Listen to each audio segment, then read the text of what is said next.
Astrologers day. इसे are के नारायणन ने लिखा है, जो इंडियन इंग्लिश राइटर हैं जिन्होंने बहुत सारे अपने लिटरेरी वर्क्स किए हैं, जैसे कि Swami and the friends, the bachelor of arts, the dark room and astrologer's day and other stories, Mr Sampath वगैरह। और उनको साहित्य अकेडमी अवार्ड में मिला है 1961 में, जो उन्हें उनके नावल द गाइड के लिए मिला है। तो इनके राइटिंग में बहुत सिंपल स्टाइल है, इंडियन विलेज लाइफ के बारे में लिखते हैं और उसमें थोड़ा बहुत ह्यूमर भी रहता है, सटल ह्यूमर रहता है। तो हम आज देख रहे हैं एन एस्ट्रोलॉजर्स डे का एक्सप्लेनेशन। तो दोपहर में पंक्चुअली एट मिड डे, यानी दोपहर में उसने अपना बैग खोला और उसके जो सारे प्रोफेशनल इक्विपमेंट्स थे उसमें उसे फैलाया।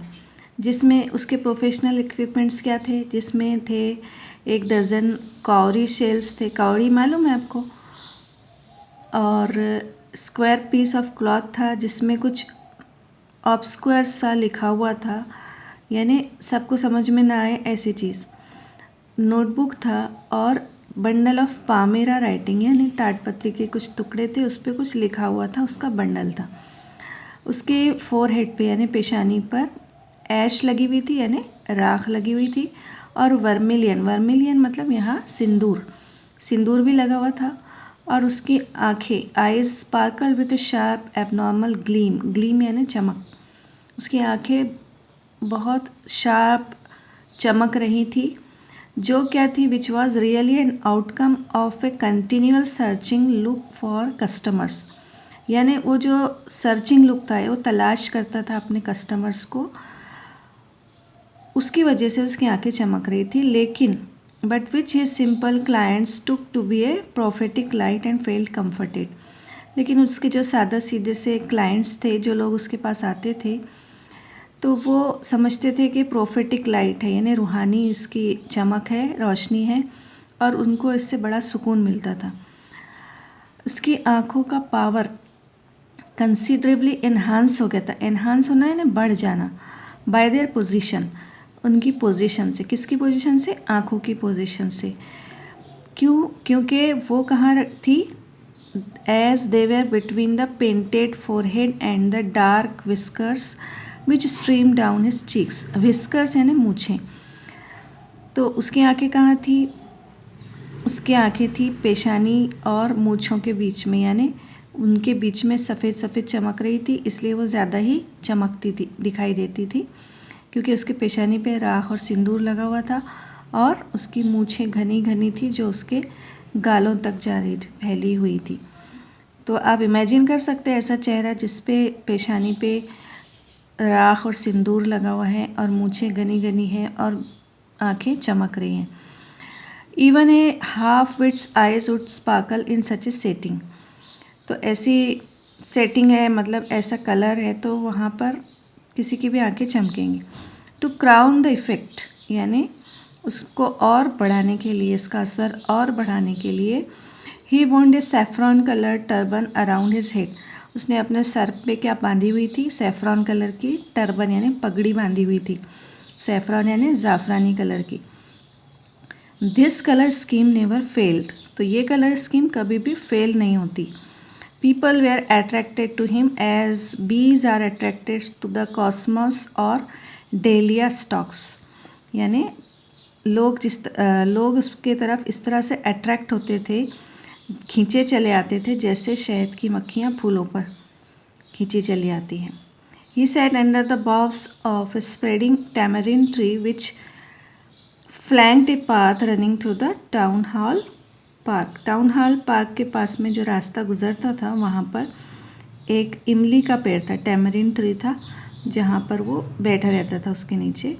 It was A remarkable place in many ways, ये बहुत तरीके से ने बहुत रिमार्केबल प्लेस था। कैसे कैसे? ए सर्जिंग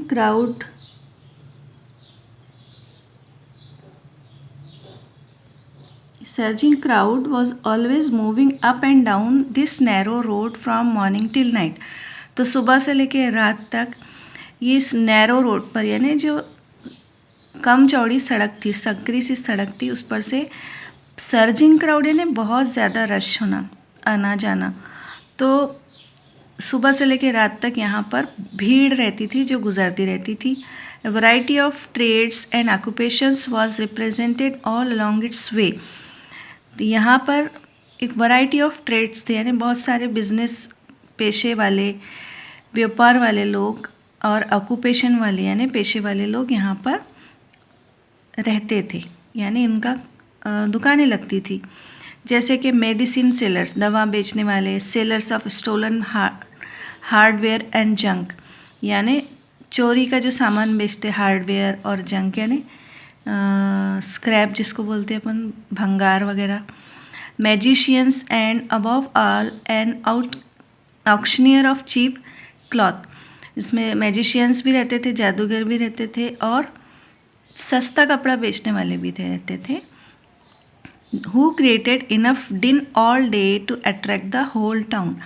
तो इन सब की वजह से यहाँ पर पूरा शहर अट्रैक्ट होता था, यानी सारे शहर से लोग यहाँ आते थे खरीदने के लिए।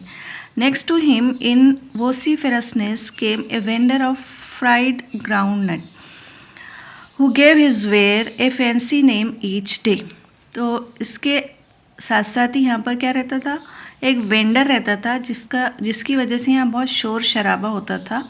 वोसिफेरसनेस यानी वो बहुत चिल्ला के अपनी चीज़ बेचता था। वो क्या बेचता था, फ्राइड ग्राउंडनट, ग्राउंडनट मतलब मूंगफली बेचता था। और who gave his ware a fancy name each day, और हर दिन वो अपनी चीज़ को यानी अपनी मूंगफली को एक नया नाम देता था, और वो नाम कैसा होता था, फैंसी होता था। जैसे कॉलिंग इट बॉम्बे आइसक्रीम, अपनी मूंगफली को कभी बॉम्बे आइसक्रीम बोलता था। One day and on the next daily almond, इन्हें एक दिन वो बॉम्बे आइसक्रीम बोलता था, अगले दिन क्या बोलता था उसको, डेली आलमंड, किसको, फ्राइड ग्राउंडनट्स को। And on the third rajas delicacy, और अगले दिन तीसरे दिन राजास डेलिकेसी बोलता था वो अपनी मूंगफली को। एंड सो ऑन, और इस तरह से वो अपने मूंगफली को नए नए नाम देता रहता था। And so forth and people flock to him, और लोग उसके पास झुंड के झुंड आते थे, आते थे। A considerable portion of this crowd dallied before the astrologer to.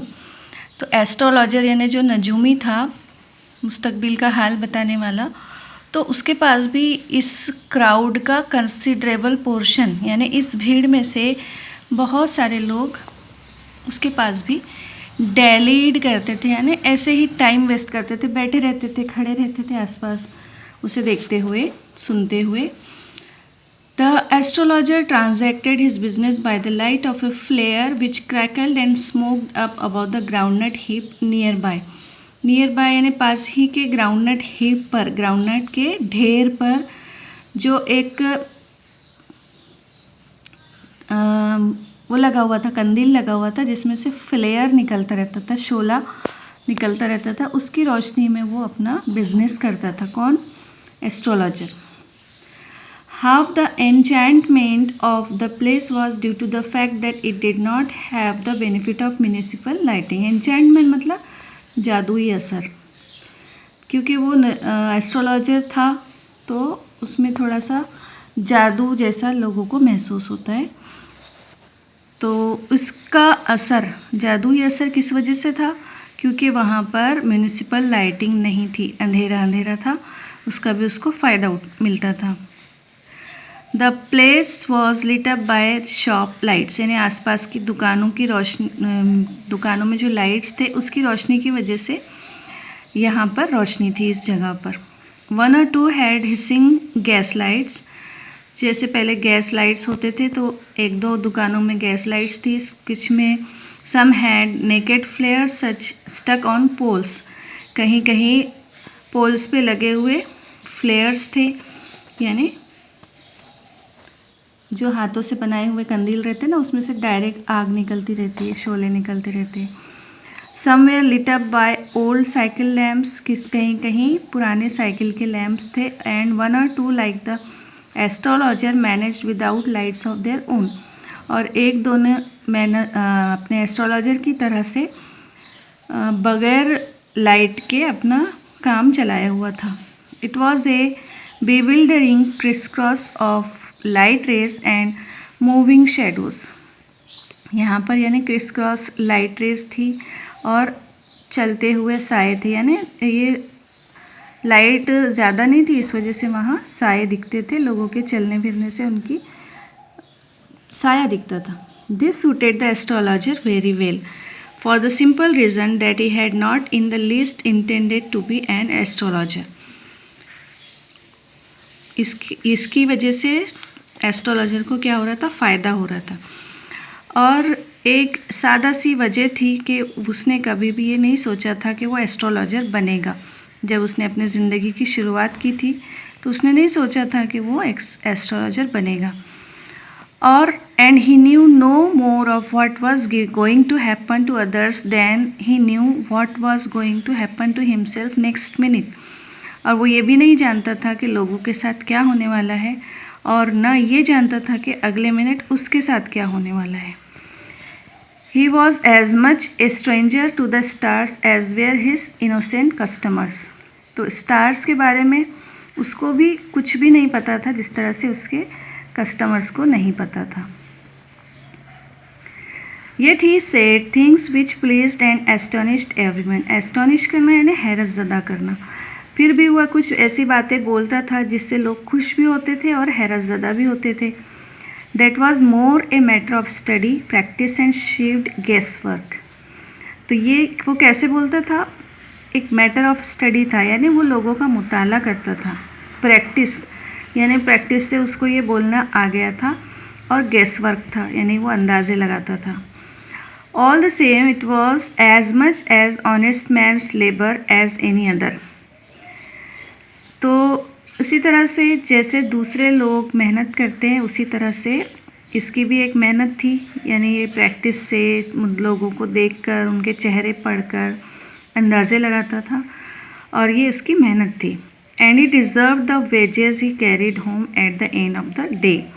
और वो जो रोज़ी जो भी उसको पैसा मिलता था वो उसकी मेहनत की कमाई थी, और वो उसका हक था जो उसको मिलता था। तो नेक्स्ट वीडियो में हम देखेंगे इसके बाद वाला पार्ट।